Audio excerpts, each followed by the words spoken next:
ఎలా ఉన్నారు? ఈరోజు మనం ఐసీసీ ఛాంపియన్స్ ట్రోఫీ 2025లో the most awaited match India versus Pakistan review చూద్దాం.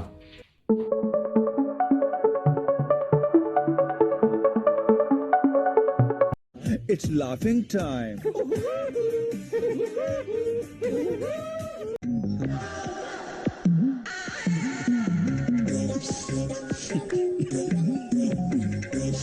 సో టాస్ అయితే పాకిస్తాన్ గెలిచింది.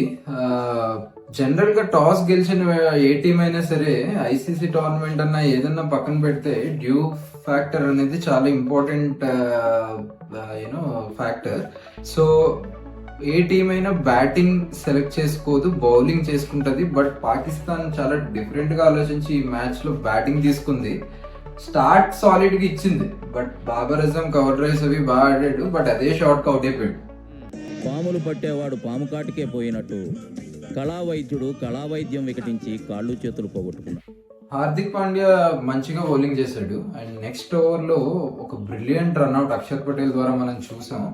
సో అక్కడ మనకి కొంచెం ఇండియా గేమ్ లోకి వచ్చినట్టు అనిపించింది. అండ్ అదే జరిగింది.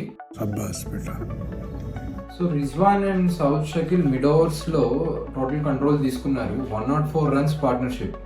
సో ఆ పార్ట్నర్షిప్ అనేది కొంచెం వాళ్ళకి గేమ్ ని బ్యాలెన్స్ చేసేలా చేసింది. కానీ మిడ్ ఓవర్స్ లో ఆ వికెట్లు పడడం వల్ల మళ్ళీ ఇండియా డామినేట్ చేసి గేమ్ లోకి వచ్చింది. తయ్యబ్ తాహిర్ ఇమీడియట్ గా జడేజా బౌలింగ్ లో వెనక్కి తిరిగాడు. So 3 quick wickets in succession. So ఆ 3 quick wickets పడడం వల్ల ఇండియా డామినెన్స్ క్లియర్ గా కనబడింది. సల్మాన్ ఆగా, కుష్దిల్ స్మాల్ పార్ట్నర్షిప్ బిల్డ్ చేశారు. కుల్దీప్ వికెట్ తీయడం వల్ల ఆ పార్ట్నర్షిప్ కూడా ఎక్కువసేపు నిలవలేదు, followed by Afridi's wicket. So Pakistan overall గా 241 runs కి ఆల్అౌట్ అయ్యింది. సో తెలుసు కదా ఈ వికెట్స్ మీద ఎంత స్లోగా ఉన్నా 241 is not a great score unless you have a very solid bowling lineup ఉండి వికెట్స్ తీస్తాం కాన్ఫిడెన్స్ ఉండి ఐసీసీ టోర్నమెంట్ అని అన్ని పక్కన పెట్టేసి మేము ఆడతాము అనుకుంటే తప్ప ఇలాంటి మ్యాచెస్ లో 241 టార్గెట్ సరిపోదు.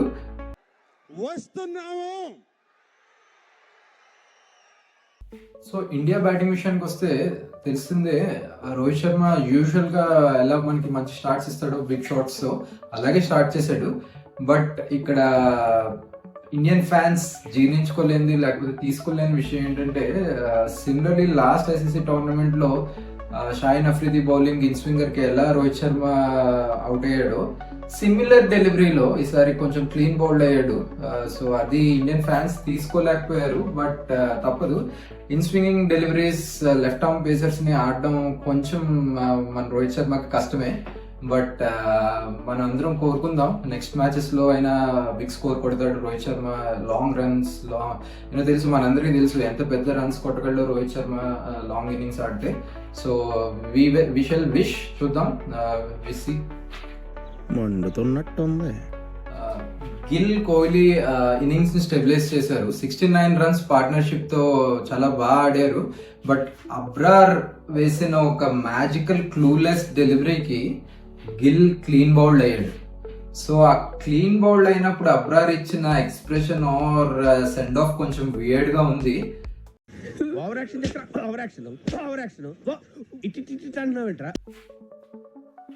So next Shreyas Iyer crease లోకి వచ్చాడు. స్లో స్టార్ట్, బట్ కోహ్లీ మీద అందరి కళ్ళు ఉన్నాయి. కోహ్లీ ఛార్జ్ తీసుకుంటాడు అనుకున్నాం. అలాగే కోహ్లీ ఛార్జ్ తీసుకొని ఇన్నింగ్స్ గేర్స్ కొంచెం పెంచుతూ 114 runs పార్ట్నర్షిప్ ఇద్దరు బిల్డ్ చేశారు.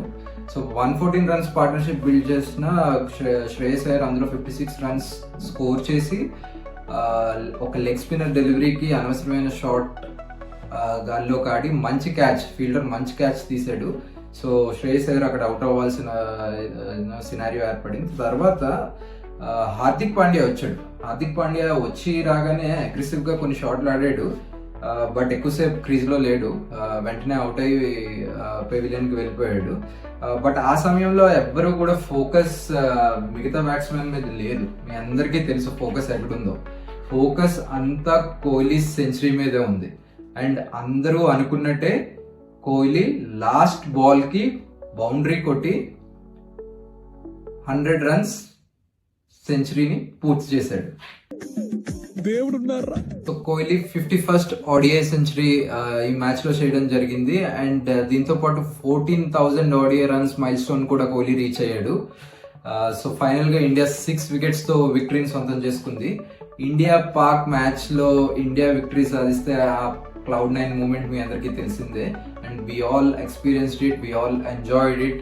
అండ్ ఇప్పుడు కూడా మనందరం ఆ మూమెంట్ ఇంకా తలుచుకుంటూనే ఉన్నాం.